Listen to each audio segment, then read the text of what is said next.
Lesson 14, kekuatan kreatif pikiran. Anda telah mengetahui hingga sejauh ini bahwa pikiran merupakan aktivitas spiritual sehingga dilengkapi dengan kekuatan yang kreatif.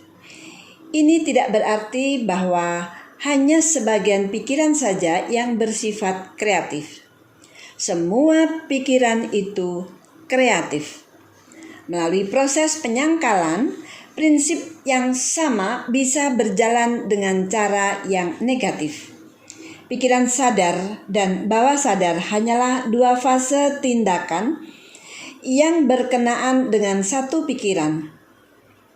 Hubungan antara pikiran bawah sadar dengan pikiran sadar amatlah mirip dengan hubungan antara baling-baling dengan atmosfer. Tekanan sekecil apapun di atmosfer menyebabkan gerakan pada baling-baling. Demikian pula pikiran sekecil apapun yang disimpan oleh pikiran sadar akan menghasilkan aksi di pikiran bawah sadar dengan proporsi yang sebanding dengan kedalaman perasaan yang menyertai pikiran serta intensitas yang mendasarinya. Maka jika Anda menyangkal kondisi-kondisi yang tidak memuaskan, berarti Anda menarik kekuatan kreatif pikiran dari kondisi-kondisi ini hingga menebas bagian akarnya dan Anda menyedot vitalitasnya. Ingatlah bahwa hukum pertumbuhan perlu mengatur setiap manifestasi di dunia objektif, sehingga penyangkalan kondisi-kondisi yang tidak memuaskan tidak akan menimbulkan perubahan instan. Sebuah tanaman masih bisa tetap terlihat beberapa saat setelah akarnya dipotong, tetapi lambat laun akan layu dan akhirnya lenyap.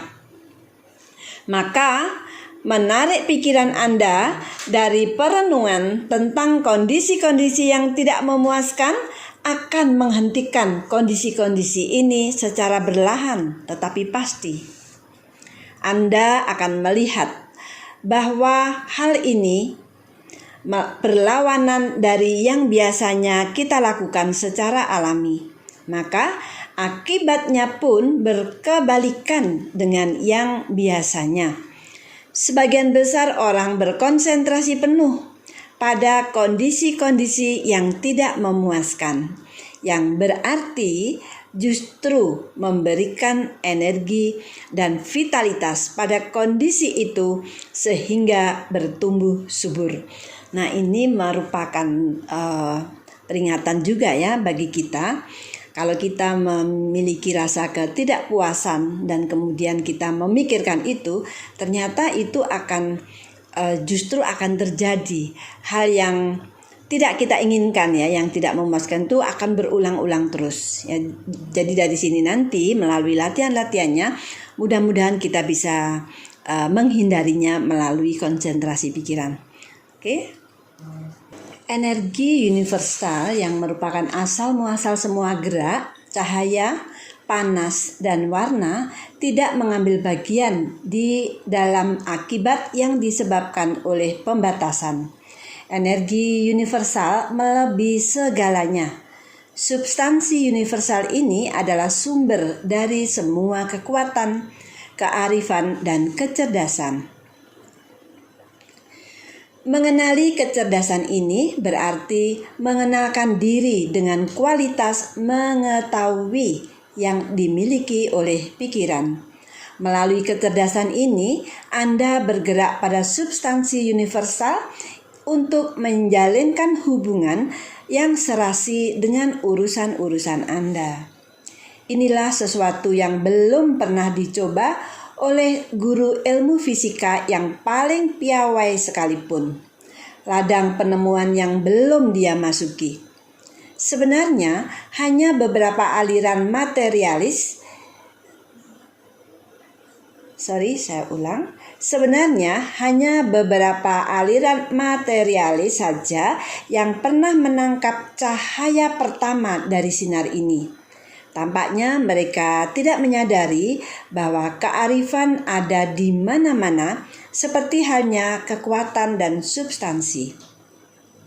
Sebagian besar orang akan berkata, jika prinsip-prinsip ini benar, mengapa kita tidak melakukannya?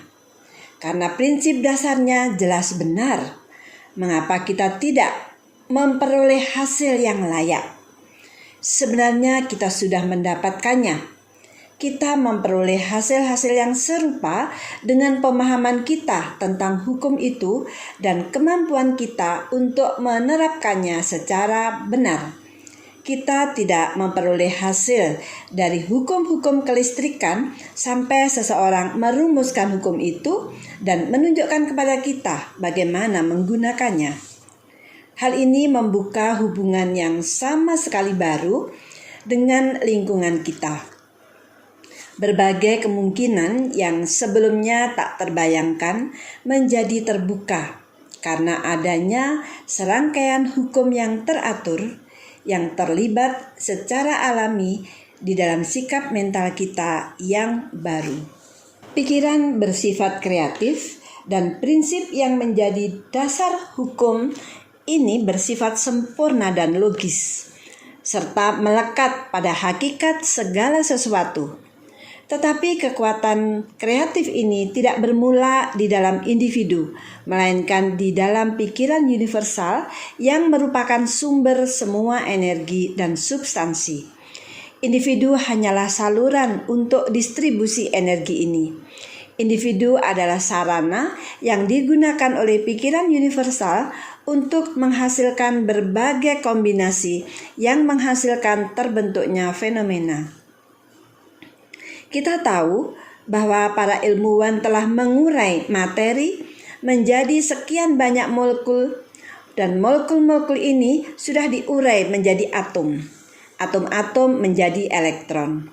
Penemuan elektron di dalam tabung kaca vakum yang berisi terminal bersikring yang terbuat dari logam keras menyimpulkan bahwa elektron-elektron ini mengisi semua ruang, bahwa mereka ada di mana-mana, dan bahwa mereka maha ada. Mereka memenuhi tubuh materi dan menempati keseluruhan dari apa yang kita sebut ruang kosong. Inilah substansi universal yang darinya segala sesuatu berasal. Elektron akan selalu tetap menjadi elektron, kecuali jika diarahkan ke tujuan untuk digabungkan menjadi atom dan molekul. Dan pengaruh ini adalah pikiran. Sejumlah elektron yang mengelilingi inti kekuatan merupakan satu atom. Atom-atom bersatu dalam rasio matematis yang tetap dan membentuk molekul. Lalu molekul-molekul ini saling menyatu untuk membentuk sekian banyak senyawa yang menyatu untuk membangun semesta. Atom paling ringan adalah hidrogen yang beratnya 1.700 kali lebih besar daripada sebuah elektron. Atom air raksa 300.000 kali lebih berat daripada elektron. Elektron adalah listrik negatif murni dan karena memiliki kecepatan potensial yang sama seperti semua energi kosmik lainnya, misalnya cahaya, listrik dan pikiran, yaitu 303.008 km per detik. 303.008 km per detik. Maka waktu dan ruang tidak perlu diperhatikan. Cara menentukan kecepatan cahaya sangatlah menarik. Kecepatan cahaya ditemukan oleh astronom Denmark bernama Rumur pada tahun 1676 dengan mengamati gerhana di bulan Jupiter. Ketika bumi berada paling dekat dengan Jupiter, gerhananya muncul kira-kira 8,5 menit lebih cepat dari perhitungannya. Sedangkan ketika bumi berada paling jauh dari Jupiter, gerhananya kira-kira 8,5 menit lebih lambat. Rumor menyimpulkan bahwa dibutuhkan 17 menit bagi cahaya dari planet untuk menempuh diameter orbit bumi, yang merupakan perbedaan jarak dari bumi ke Jupiter. Perhitungan ini sudah diverifikasi dan terbukti bahwa cahaya menempuh kecepatan kira-kira 297.600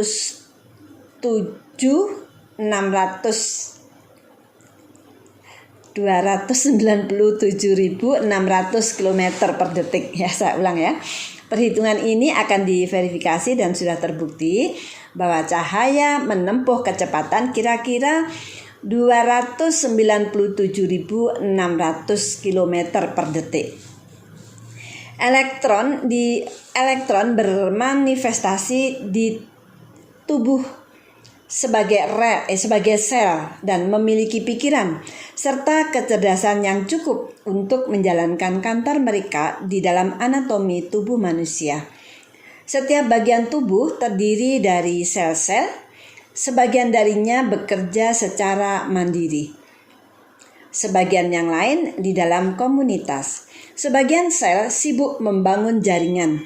Sebagian lain membentuk berbagai sekresi yang dibutuhkan tubuh. Beberapa sel bertindak sebagai pembawa materi. Beberapa yang lain sebagai ahli bedah yang bertugas untuk memperbaiki kerusakan. Yang lain adalah pemakan bangkai yang membuang sampah. Yang lain lagi selalu siap menghalau keluarga kuman yang merupakan penyerbu atau penyelundup yang tidak diinginkan.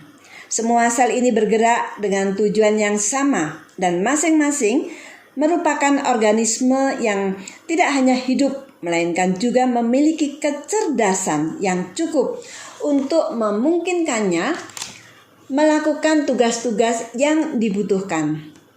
Organisme ini juga memiliki kecerdasan yang cukup untuk menghemat energi dan melestarikan kehidupannya sendiri. Maka ia harus menjaga makanan yang bergizi dan ia melakukannya. Setiap sel dilahirkan, memproduksi diri, mati, dan diserap. Perawatan kesehatan dan kehidupan itu sendiri bergantung pada regenerasi konstan dari sel-sel ini. Maka jelaslah bahwa di setiap atom tubuh terdapat pikiran. Pikiran ini adalah pikiran negatif. Kekuatan individu untuk berpikir membuatnya positif, sehingga ia dapat mengendalikan pikiran negatifnya. Inilah penjelasan ilmiah untuk penyembuhan metafisika. Setiap orang dimampukan untuk memahami prinsip yang menjadi tumpuan fenomena luar biasa ini. Pikiran negatif ini yang terkandung di setiap sel tubuh disebut pikiran bawah sadar karena ia bertindak tanpa pengetahuan sadar kita. Kita sudah mengetahui bahwa pikiran bawah sadar ini responsif terhadap kemauan dari pikiran sadar. Segala hal memiliki asal muasalnya di pikiran, dan apa yang ditampilkan adalah hasil pemikiran. Dengan demikian, kita melihat bahwa segala hal itu sendiri tidak mempunyai asal mula, kekekalan atau realitas. Karena dihasilkan oleh pikiran, segala hal itu bisa dihapus oleh pikiran.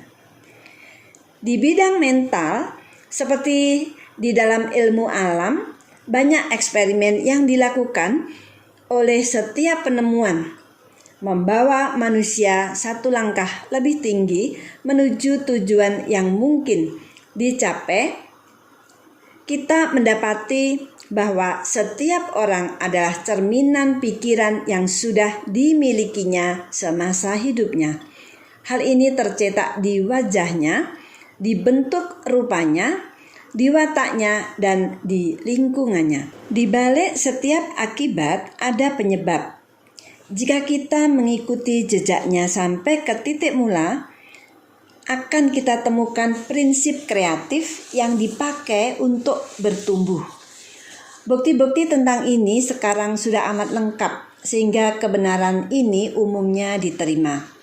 Dunia objektif dikendalikan oleh kekuatan yang tak terlihat dan tidak dapat dijelaskan. Selama ini kita mempersonifikasikan kekuatan ini dan menyebutnya sebagai Sang Maha. Namun sekarang kita telah belajar untuk melihatnya sebagai esensi atau prinsip yang menyebar ke segala hal yang ada. Pikiran yang tak terhingga atau disebut dengan pikiran universal. Pikiran universal karena tak terhingga dan maha kuasa, memiliki sumber-sumber yang tak terbatas dan bisa diperintah. Dan bila kita ingat bahwa pikiran ini juga maha ada, sudah pasti kesimpulannya adalah bahwa kita pasti merupakan ekspresi atau manifestasi dari pikiran itu. Pengenalan dan pemahaman tentang sumber-sumber dari pikiran bawah sadar akan menunjukkan bahwa satu-satunya perbedaan antara pikiran bawah sadar dan pikiran universal adalah tingkatannya. Keduanya berbeda tipis, seperti hanya setetes air berbeda dari samudera. Keduanya sama jenis dan kualitasnya. Perbedaannya hanyalah tingkatannya saja. Bisakah Anda menghargai nilai dari fakta yang amat penting ini? Apakah Anda menyadari bahwa mengenal fakta yang luar biasa ini membuat Anda bersentuhan dengan Yang Maha Kuasa? Pikiran bawah sadar adalah mata rantai penghubung antara pikiran universal dan pikiran sadar. Maka jelaslah bahwa pikiran sadar kita secara sadar menyarankan pikiran-pikiran yang akan dilaksanakan oleh pikiran bawah sadar. Dan karena pikiran bawah sadar dan pikiran universal adalah satu, maka jelaslah bahwa tidak ada batas untuk aktivitas-aktivitasnya. Pemahaman ilmiah tentang prinsip ini akan menjelaskan hasil-hasil yang luar biasa yang dikokohkan melalui kekuatan doa. Hasil-hasilnya yang dikokohkan dengan cara ini tidak ditimbulkan oleh takdir Tuhan, melainkan merupakan hasil berjalannya hukum yang sepenuhnya bersifat alami. Maka tidak ada yang religius atau misterius tentang hal itu. Tetapi ada banyak orang yang tidak siap memasuki disiplin yang diperlukan untuk berpikir benar, walaupun sudah jelas bahwa berpikir salah telah membuahkan kegagalan. Pikiran adalah satu-satunya realitas, kondisi-kondisi hanyalah manifestasi luarnya. Ketika pikiran berubah, semua kondisi materi atau kondisi luar pun harus berubah agar selaras dengan penciptanya, yaitu pikiran. Tetapi pikiran itu harus dibuat amat jelas, mantap, pasti, tertentu, dan tidak berubah. Anda tidak bisa mengambil satu langkah ke depan dan 2 langkah mundur. Anda juga tidak bisa menghabiskan 20 atau 30 tahun hidup Anda membangun kondisi-kondisi negatif sebagai hasil dari pikiran-pikiran negatif, tetapi kemudian berharap untuk melihat semua itu lenyap sebagai hasil dari pikiran yang benar selama 15 atau 20 menit. Jika Anda memasuki disiplin yang diperlukan untuk memunculkan perubahan radikal di dalam kehidupan Anda harus melakukannya dengan sengaja setelah memikirkan dan mempertimbangkannya masak-masak. Kemudian Anda tidak boleh membiarkan apapun ikut campur dengan keputusan Anda. Disiplin ini perubahan pikiran ini. Sikap mental ini tidak hanya akan memberi Anda benda-benda materi yang diperlukan untuk kesejahteraan tertinggi dan terbaik untuk Anda, melainkan juga menghasilkan kondisi-kondisi kesejahteraan dan kesehatan pada umumnya. Jika Anda mengharapkan kondisi-kondisi yang harmonis di dalam kehidupan Anda Anda harus mengembangkan sikap mental yang harmonis. Dunia di luar diri Anda akan merupakan cerminan dunia di dalam diri Anda. Oke, untuk latihan minggu ini, coba berkonsentrasilah pada harmoni. Bila saya mengatakan berkonsentrasi, yang saya maksudkan adalah segala sesuatu yang disiratkan oleh kata tersebut. Berkonsentrasilah penuh dan dengan jelas, sehingga yang Anda sadari hanyalah harmoni saja. Ingatlah, kita belajar dengan cara mempraktekannya. Membaca pelajaran-pelajaran ini tidak akan membawa Anda kemana-mana. Di dalam penerapan, prakteklah yang terkandung hasilnya ya, di dalam penerapannya nanti ya. Di dalam penerapan praktislah yang terkandung hasilnya ya. Jadi sejak di lesson pertama itu kan selalu ada latihan ya, mulai dari latihan berdiam ya, hening, kemudian konsentrasi, kemudian relax. Nah, itu semua harus dilakukan ya, harus dilakukan secara kontinu, secara konsisten dan secara disiplin. Nah, jadi kemudian yang terakhir ini ya, yang di lesson 14 itu mulai Anda mulai berkonsentrasi pada pada harmoni ya, konsentrasi pada harmoni. Nah, oke, latihan itu harus Anda praktekkan, karena kalau tidak ya Anda tidak akan terjadi perubahan dalam kehidupan Anda. Oke, kita akhiri pembelajaran di lesson yang ke-14 ini dengan tanya jawab yang merupakan panduan di studi Anda. Oke, apa sumber dari semua kearifan, kekuatan, dan kecerdasan? Sumbernya adalah pikiran universal. Dari mana semua gerak, cahaya, panas, dan warna itu bermula?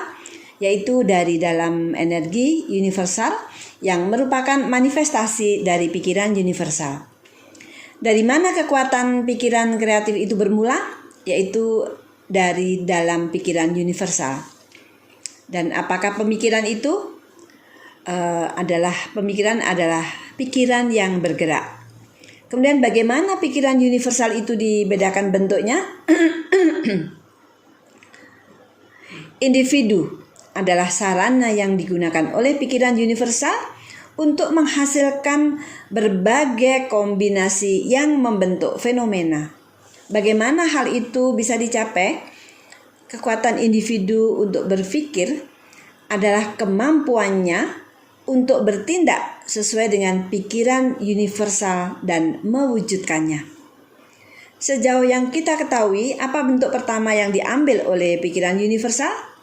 Yaitu elektron-elektron yang mengisi semua ruang. Kemudian dari mana semua hal itu bermula? Yaitu dari dalam pikiran. Apa hasil dari perubahan pikiran? Yaitu perubahan kondisi-kondisi. Apa hasil dari sikap mental yang harmonis? Hasilnya adalah kondisi-kondisi kehidupan yang harmonis. Demikian tadi lesson yang ke-14. Semoga semakin membawa Anda dalam pemahaman, kemudian Anda sadar dan disiplin melakukan latihan-latihannya, dan akhirnya pastilah kita semua berharap, saya berharap ada perubahan di dalam diri Anda. Oke, jumpa lagi di lesson berikutnya.